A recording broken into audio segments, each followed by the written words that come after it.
Are you having a faith crisis? Are you trying to reconcile your understanding of scientific findings with your knowledge of Genesis? Did all of these Grand Canyon rock layers form in the 1 year of Noah's flood? Are the days of creation actual 24-hour days? Where was the Garden of Eden located? Did Methuselah really live to 969? Was Noah's flood global or local? Is evolution a belief or a fact? Were Adam and Eve real people? A worldview approach to science and scripture podcast series by geologist-apologist Carol Hill will help you find the answers to these questions and more. Science versus religion. What if there was never a conflict?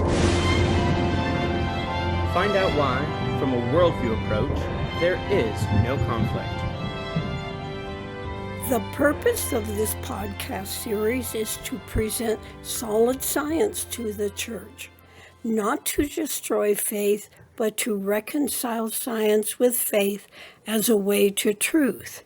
This is not a young earth podcast, but is based on the sciences of archaeology, anthropology, geology, and astronomy.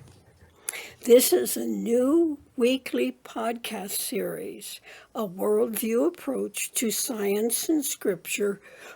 Podcast series starts on Sunday, September 1st, 4 o'clock p.m. Eastern Standard Time, 2 o'clock p.m. Central Mountain Time, and continues for 11 weeks total at the same time. Credits: narration by Daniel Hill. Royalty-free music composed by D. Brown and produced by 2U Films, Steve Pointer. In this podcast, we will compare the young earth creationist view of geology, called flood geology, based on their literal reading of Noah's flood, Genesis 6:8, with the old earth creationist, modern geology view, which is based on the scientific evidence. The modern evidence comes from many subfields of geology. Hydrology, which is the study of floods; stratigraphy, the study of sedimentary rocks; paleontology, study of fossils in that rock; and sedimentology, the study of sediments.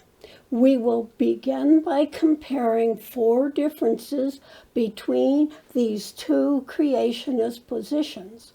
Then we will end by examining 2 case studies to illustrate how strongly modern geology disagrees with flood geology. 1. Case study number 1 will be at Mount Ararat, where young earth creationists say Noah's Ark landed. And 2. Case study number 2, the Grand Canyon, where I have worked as a geologist for the last 25 years. Geologists insist that the layered rock you see in Grand Canyon was deposited in 1 year of Noah's flood, and all the red rock and down to where the river is up to the top of the rim of the canyon is what they're claiming was deposited in 1 year of Noah's flood. Flood geology versus modern geology. We will now compare flood geology, which is supposedly based on a literal interpretation of Genesis, with modern geology, which is based on over 500 years of geologic evidence. We have already covered some aspects of flood geology in podcast number 2, number 4, and number 7. This box shows the comparison between young Earth creationists versus old Earth creationist positions. 1. The age of the universe and Earth. From the comparison of this young Earth, old Earth list, we will now concentrate on 4 of the most important differences between flood geology and modern geology. Genesis 1, flood geology.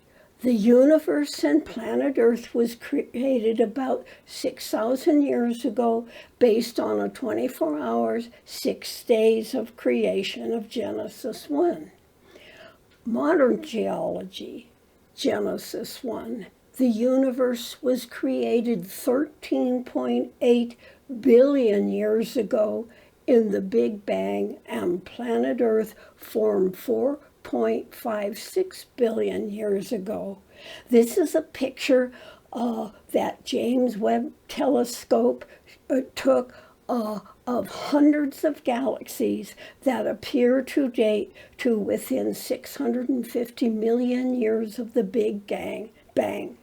The youngest galaxies ever detected, and the more reddish dots are the most distant galaxies. Age of planet Earth equals 4.56 billion years. There are now so many independent lines of evidence that support a 4.56 billion year old Earth that it is tedious to mention them all, and that arrow points to 12 of them, but there's a lot more than that.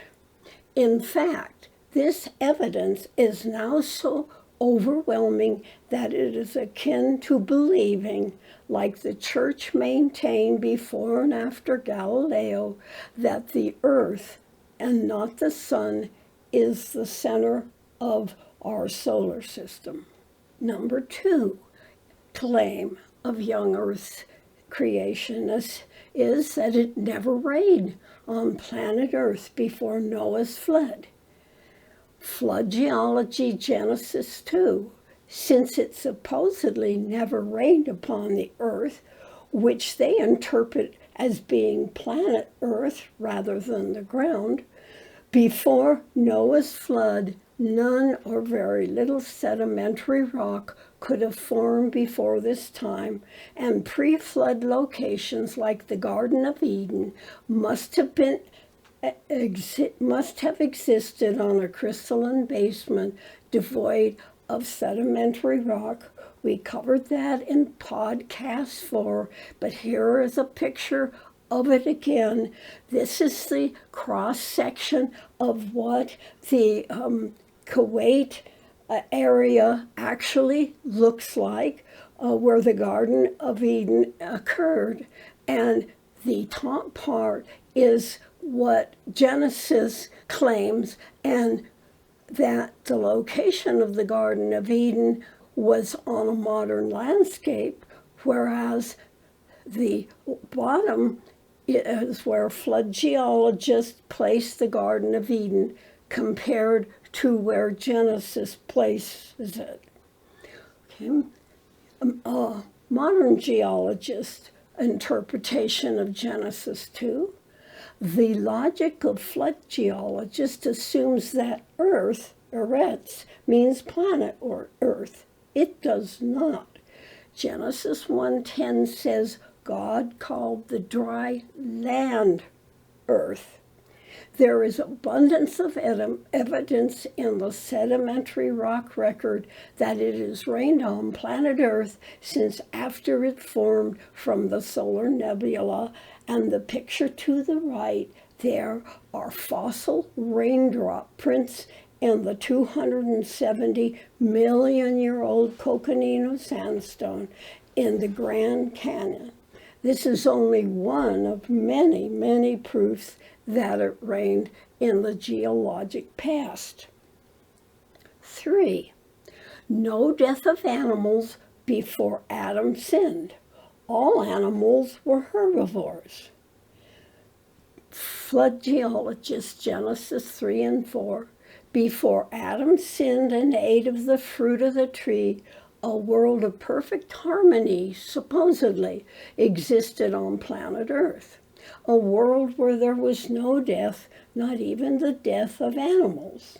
Since no animals died by being eaten by other animals, all animals created as individual species in Genesis 1 must have been planet eaters, herbivores, before Adam's fall. From this logic comes the theology that Tyrannosaurus rex was a herbivore, and there's T-Rex with looks like a brachiopod in the background.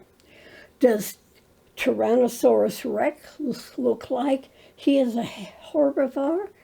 Look at the big teeth he has. Even young children can understand this.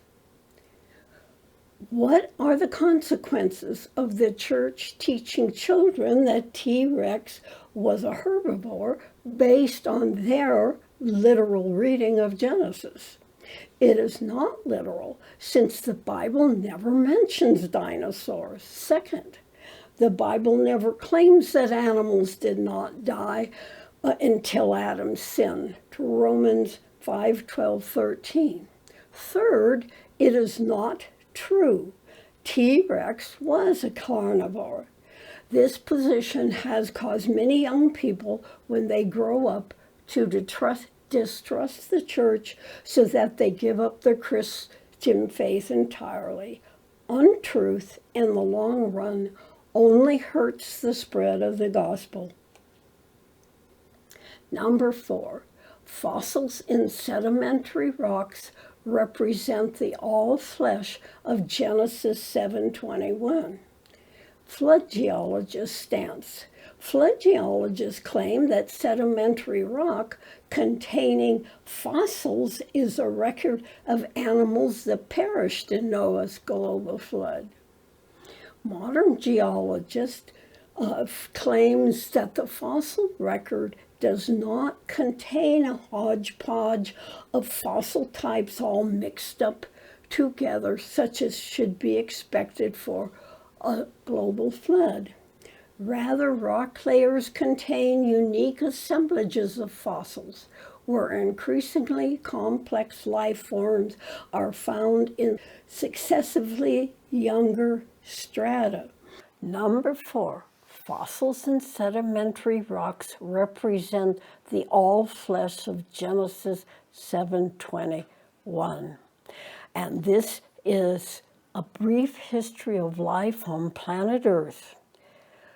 The order of this life here cannot be denied. It is simply there. And if you don't believe it, you can go out and look for yourself. And it must be accounted for by whatever position is favored. The first firm evidence of life happened about 3.7 billion years ago. Some people think it may extend to 4 billion years, but that hasn't been proved yet. At about 2 billion to 570 million years, there were only single-cell organisms in the fossil record. No multicell organisms. For example, stromatolites are just their simple algae. The first evidence of multicellular life in the Earth's biota comes in what's called the Icarian period, and it's about 550 million years ago. And then came the Cambrian explosion of life. All the different phyla that we have today started then, and you had invertebrates such as trilobites and vertebrates such as fish. Then, at the end of the Paleozoic and Permian, you have a mass extinction of 95% of the invertebrates that lived at that time. Now, in the Mesozoic, you get reptiles, dinosaurs, birds. The first appearance of birds in the Jurassic, the rise of angiosperms, that means flowering plants in the Cretaceous. Then at the end of the Mesozoic, about 65 million years, you have the extinction of the dinosaurs at the end of the Cretaceous. And then in the Cenozoic, you have mammals, birds, flowering plants, and fruit trees, including humans. 2 case studies, Mount Ararat and the Grand Canyon, as our 2 case studies. Case study number 1, geology of the Mount Ararat Kutidag area of Turkey. Genesis doesn't say that the ark landed on Mount Ararat. It says it landed on the mountains of Ararat. That is, on mountains that already existed in the region of Urartu. This is the geologic map of Mount Ararat, and this is the cross-section of that. So this is the incredible non-biblical events required for Mount Ararat to have formed. Mount Ararat is a volcano with fossil-bearing sedimentary rocks on its flanks. Consider the sequence of events required by flood geology for this to happen during a single flood. 1, sediments and dead animals were deposited from Noah's floodwaters. 2, the sediments hardened into fossil-rich rock.